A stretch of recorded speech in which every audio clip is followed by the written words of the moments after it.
विष्णु का अपने पिता काल ब्रह्म की प्राप्ति के लिए प्रस्थान व माता का आशीर्वाद पाना। इसके बाद विष्णु से प्रकृति ने कहा कि पुत्र तू भी अपने पिता का पता लगा ले। तब विष्णु अपने पिताजी काल ब्रह्म का पता करते करते पाताल लोक में चले गए, जहाँ शेषनाग था। उसने विष्णु को अपनी सीमा में प्रविष्ट होते देखकर क्रोधित होकर जहर भरा फुफकार मारा, जिसके विष के प्रभाव से विष्णु जी का रंग सांवला हो गया, जैसे स्प्रे पेंट हो जाता है। तब विष्णु ने चाहा कि इस नाग को मजा चखाना चाहिए। तब ज्योति निरंजन काल ने देखा कि अब विष्णु को शांत करना चाहिए। तब आकाशवाणी हुई कि विष्णु अब तो अपनी माता जी के पास जा और सत्य सत्य सारा विवरण बता देना। जो कष्ट आपको शेषनाग से हुआ है, इसका प्रतिशोध द्वापर युग में लेना। द्वापर युग में आप विष्णु तो कृष्ण अवतार धारण करोगे और कालीधर में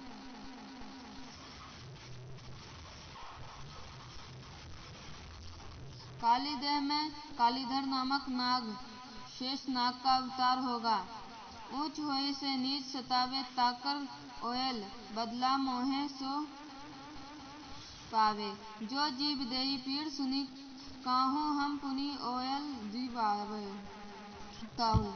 तब विष्णु जी माता जी के पास आए तथा सत्य सत्य कह दिया कि मुझे पिता के दर्शन नहीं हुए। इस बात से माता प्रकृति बहुत खुश हुई और कहा कि पुत्र तू सत्यवादी है। अब मैं अपनी शक्ति से आपको तेरे पिता से मिलवाती हूँ तथा तेरे मन का संशय खत्म करती हूँ। कबीर देख पुत्र तोहे पिता बिटाऊं, तोरे मन का धोखा मिटाऊं। मन स्वरूपी कर्ता कह जानो, मन ते दूजा और न मानो। स्वर्ग पाताल दोर मन केड़ा, मन अस्थिर मन अहे अनेरा। निरंजन मन ही को कहिए, मन ही आस निस दिन रहिए। देहु पलटी शून्य मन ज्योति, तहाँ पर झिलमिल झालर होती। इस प्रकार माता अष्टांगी प्रकृति ने विष्णु से कहा कि मन ही जग का करता है, यही ज्योति निरंजन है। ध्यान से जो 1000 ज्योतियाँ नजर आती है, वह उसका रूप है। जो शंख घंटा आदि का बजा सुना, यह महास्वर्ग में निरंजन का ही बज रहा है। तब माता अष्टांगी प्रकृति ने कहा कि हे पुत्र, तू सब देवों के सरताज हो और तेरी हर कामना व कार्य मैं पूर्ण करूंगी। तेरी पूजा सर्व जग में होगी। आपने मुझे सच सच बताया है। काल के 21 ब्रह्मांडों के प्राणियों की विशेष आदत है कि अपनी व्यर्थ महिमा बनाता है। जैसे दुर्गा जी विष्णु जी को कह रही है कि तेरे पूजा जग में होगी। मैंने तुझे तेरे पिता के दर्शन करा दिए हैं। दुर्गा ने केवल प्रकाश दिखाकर श्री विष्णु जी को बहका दिया।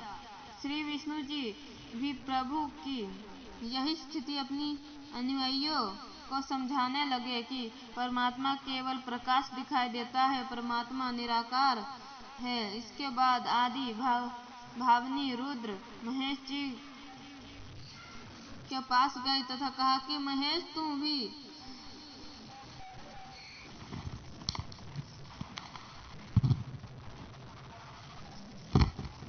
कर ले अपने पिताजी की खोज। तेरे दोनों भाइयों को तो तुम्हारे पिताजी के दर्शन नहीं हुए। उनको तो जो देना था वह प्रदान कर दिया है। अब आप मांगो जो मांगना है। तब महेश ने कहा कि हे जननी, मेरे दोनों बड़े भाइयों को पिता के दर्शन नहीं हुए, फिर प्रयत्न व्यर्थ है। कृपया मुझे ऐसा वर दो कि मैं अमर मृत्युंजय हो जाऊं। तब माता ने कहा कि मैं ये नहीं कर सकती, हाँ युक्ति बता सकती हूँ जिससे तेरी आयु लंबी बनी रहेगी। विधि योग्य समाधि है, इसीलिए महादेव जी ज्यादातर समाधि में ही रहते हैं। इस प्रकार माता अष्टांगी प्रकृति ने तीनों पुत्रों को विभाग बार दिया। भगवान ब्रह्मा जी को काल लोक में 184 के चोले शरीर रचने बनाने का अर्थात रजगुण प्रभावित करके संतान उत्पत्ति के लिए विवश करके जीव उत्पत्ति कराने का विभाग प्रदान किया। भगवान विष्णु जी को इस तीनों जीवों के पालन पोषण कर्मानुसार करने तथा मोह ममता उत्पन्न करने स्थिति बनाने रखने का विभाग दिया। भगवान शंकर शिव शंकर महादेव को संहार करने का विभाग प्रदान किया, क्योंकि इनके पिता निरंजन को 1 लाख मानव शरीरधारी जीव प्रतिदिन खाने पड़ते हैं। यहाँ पर मन में एक प्रश्न उत्पन्न होता है कि ब्रह्मा विष्णु तथा शंकर जी से उत्पत्ति स्थिति और संहार कैसे होता है। ये तीनों अपने अपने लोक में रहते हैं। जैसे आजकल संचार प्रणाली को चलाने के लिए उपग्रहों को ऊपर आसमान में छोड़ा जाता है और वे नीचे पृथ्वी पर संचार प्रणाली को चलाते हैं, ठीक इसी प्रकार ये तीनों देव जहाँ भी रहते हैं, इनके शरीर से निकलने वाले सूक्ष्म गुण की तरंगों तीनों लोकों में अपने आप हर प्राणी पर प्रभाव बनाए रहती है। उपरोक्त विवरण एक ब्राह्मण में ब्रह्म काल की रचना का है। ऐसे क्षर पुरुष काल हैं, 21 ब्राह्मण में है।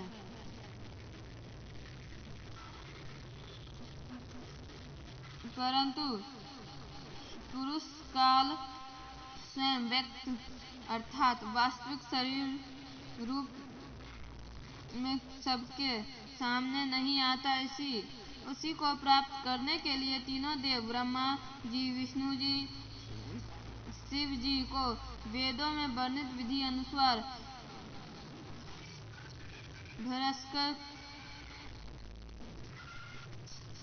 भरसक साधना करने पर भी ब्रह्म काल के दर्शन नहीं हुए। बाद में ऋषियों ने वेदों को पढ़ा, उसमें लिखा था कि अग्ने तर्नुन असी पवित्र यजुर्वेद अध्याय 1 मंत्र नंबर 15 परमेश्वर सशरीर है तथा पवित्र यजुर्वेद अध्याय 5 श्लोक मंत्र 1 में लिखा है कि अग्ने यतनून असि विश्वे तवा सौम्या तनून असि। इस मंत्र में 2 बार वेद गवाही दे रहा है कि सर्वव्यापक सर्वपालनकर्ता सतपुरुष सशरीर है। पवित्र यजुर्वेद अध्याय 40 मंत्र 8 में कहा है कि कबीर मनीषी जिस परमेश्वर की सर्व प्राणियों को चाह है, वे कबीर अर्थात कबीर है। उसका शरीर बिना नाड़ी स्नावी का है। शुक्रम वीर्य से बनी 5 तत्व से बनी भौतिक अकायम काया रहित है। वे सर्व का मालिक सर्वोपरि सतलोक में विराजमान है। उस परमेश्वर का तेज पुंज का सर्वज्योति स्वयं प्रकाशित शरीर है। जो शब्द है अर्थात अविनाशी है, वे कबीर देव कबीर परमेश्वर जो सर्व ब्राह्मणों की रचना करने वाला वेददाता सर्व ब्राह्मणों का रचनहार स्वयं प्रकट होने वाला प्रकट करने वाला स्वयं दाता सर्व ब्राह्मणों का रचनहार स्वयं प्रकट होने वाला यथ्य अर्थान वास्तव में शाश्वतम अविनाशी है। गीता अध्याय 15 श्लोक 17 में भी प्रमाण है कि भावार्थ है कि पूर्ण ब्रह्म का शरीर का नाम कबीर देव है। उस परमेश्वर का शरीर नूर तत्व से बना हुआ है। परमात्मा का शरीर अति सूक्ष्म है जो उस साधक को दिखाई देता है जिसकी दिव्य दृष्टि खुल चुकी है। इस प्रकार जीव का भी सूक्ष्म शरीर है जिसके ऊपर 5 तत्व का खोल कवर अर्थात 5 तत्व की काया चढ़ी होती है जो माता पिता के संभोग से सत्कर्म वीर्य से बनी है। शरीर त्यागने के पश्चात भी जीव का सूक्ष्म शरीर साथ रहता है। वह शरीर उसी साधक को दिखाई देता है जिसकी दिव्य दृष्टि खुल चुकी है। इस प्रकार परमात्मा व जीव की स्थिति को समझे वेदों में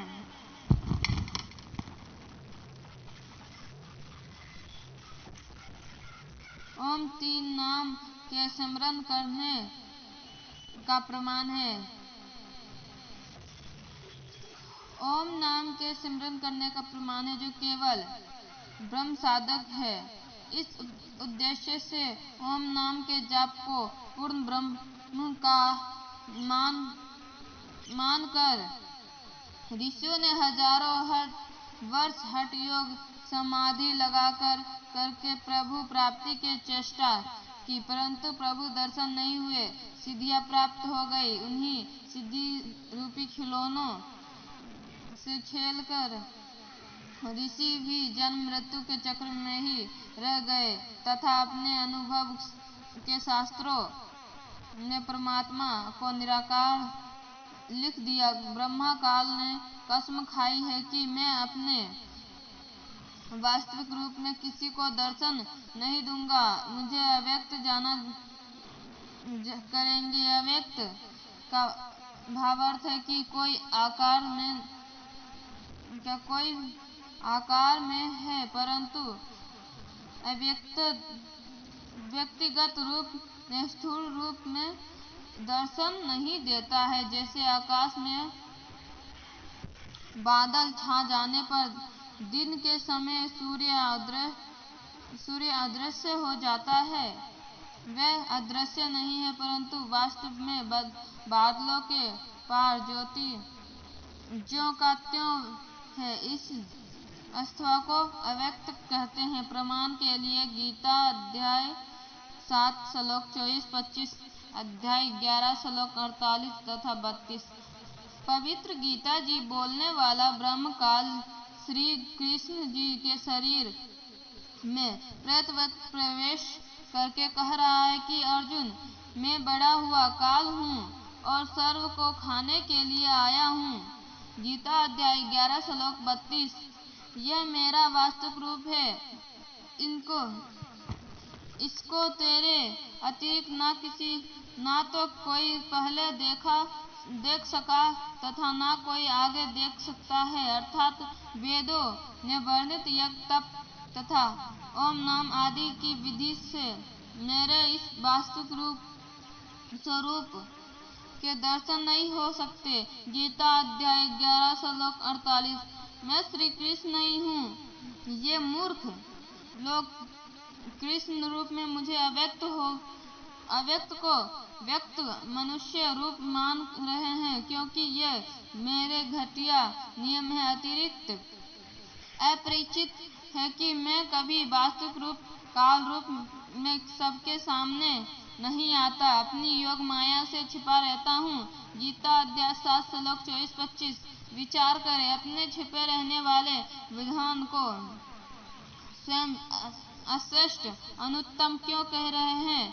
यदि पिता अपने संतान को भी दर्शन नहीं देता तो उसमें कोई त्रुटि है जिस कारण से छिपा है तथा सुविधाएं भी प्रदान कर रहा है। काल ब्रह्म ने को श्राप वर्ष 1 लाख मानव शरीरधारी प्राणी का आहार करना पड़ता है तथा 25% प्रतिदिन जो ज्यादा उत्पन्न होते हैं उन्हें ठिकाने लगाने के लिए तथा कर्म भोग का दंड देने के लिए 84 लाख योनियों की रचना की हुई है। यदि सबके सामने बैठकर किसी की पुत्री, किसी की पत्नी, किसी की पुत्र माता पिता को खाए तो सर्व को ब्रह्म से घृणा हो जाए। जब भी कभी पूर्ण परमात्मा की कबीरगिरी कबीर परमेश्वर स्वयं आए या अपना कोई संदेशवाहक दूत भेजे तो सर्व प्राणी सत्य भक्ति करके काल के जाल से निकल जाए, इसीलिए धोखा देकर रखता है तथा पवित्र गीता अध्याय 7 श्लोक 18, 24, 25 में अपनी साधना से भी होने वाली मुक्ति गति को भी अनुत्तमम अति अश्रेष्ठ कहा है तथा अपने विधान नियम को भी अनुत्तम अश्रेष्ठ कहा है। प्रत्येक ब्रह्मांड में बने ब्रह्मलोक में एक महास्वर्ग बनाया है। महास्वर्ग में एक स्थान पर नकली सतलोक, नकली अनामी अलखलोक, नकली अगमलोक तथा नकली अनामी लोक की रचना प्राणियों को धोखा देने के लिए प्रकृति, दुर्गा आदि माया द्वारा करवा रखी है। कबीर साहब का एक शब्द है, कबीर नैनों में दीदार महल में प्यारा है, वाणी है कि काया वेद किया निर्वारा, यह सब रचना पिंड मंझारा है, माया अविगत जाल पसारा है, जो कारीगर भारा है, आदि माया किन्हीं चतुराई झूठी बाजी पिंड दिखाई, अविगत रचना रची अंड माही वाक्या प्रतिबिंद डारा है। एक ब्रह्मांड में अन्य लोक की रचना है, जैसे ब्रह्म जी का लोक, श्री विष्णु जी का लोक, श्री शिव जी का लोक, जहाँ पर बैठकर तीनों प्रभु नीचे के 3 लोकों अर्थात स्वर्ग लोक अर्थात इंद्र का लोक, पृथ्वी लोक अर्थात पाताल लोक पर एक एक विभाग के मालिक बनकर प्रभुता करके तथा अपने पिता काल के खाने के लिए प्राणियों की उत्पत्ति, स्थिति तथा संहार का कार्यभार संभालते हैं। तीनों प्रभुओं की भी जन्म मृत्यु होती है, तब काल इन्हें भी खाता है। इस ब्रह्मांड में इन्हें अंड भी कहते हैं, क्योंकि ब्रह्मांड की बनावट अंडाकार है। इसे पिंड भी कहते हैं, क्योंकि शरीर पिंड में एक ब्रह्मांड की रचना कमलों में टीवी की तरह देखी जाती है, में एक मानसरोवर तथा धर्मराय न्यायाधीश का भी लोक है, जहाँ पर एक गुप्त स्थान पर पूर्ण परमात्मा अन्य रूप धारण करके रहता है। जैसे प्रत्येक देश का राजदूत भवन होता है, वहाँ पर कोई ना जा सकता है, वहाँ पर वे आत्माएं रहती है जिनकी सतलोक की शक्ति अधूरी रहती है। जब भक्ति युग आता है तो वह उस समय परमेश्वर कबीर जी अपना प्रतिनिधि रूप पूर्ण संत सतगुरु भेजते हैं। इन पुण्यात्मा को पृथ्वी पर उस समय मानव शरीर प्राप्त होता है तथा यशृद्धि सत भक्ति कर पर लग जाते हैं तथा समय सतगुरु से दीक्षा लेकर प्राप्त करके पूर्ण मोक्ष प्राप्त कर जाते हैं। उन स्थान पर रहने वाले हंस आत्माओं की निजी भक्ति कमाई खर्च नहीं होती। परमात्मा के भंडार है, सर्व सुविधाएं उपलब्ध होती है। ब्रह्मकाल उपासकों की भक्ति कमाई सर्व महास्वर्ग में समाप्त हो जाती है, क्योंकि इस काल लोक ब्रह्मलोक तथा परलोक में प्राणियों को अपना किया कर्म फल ही मिलता है। क्षर पुरुष ब्रह्म ने अपने 20 ब्राह्मणों को रचना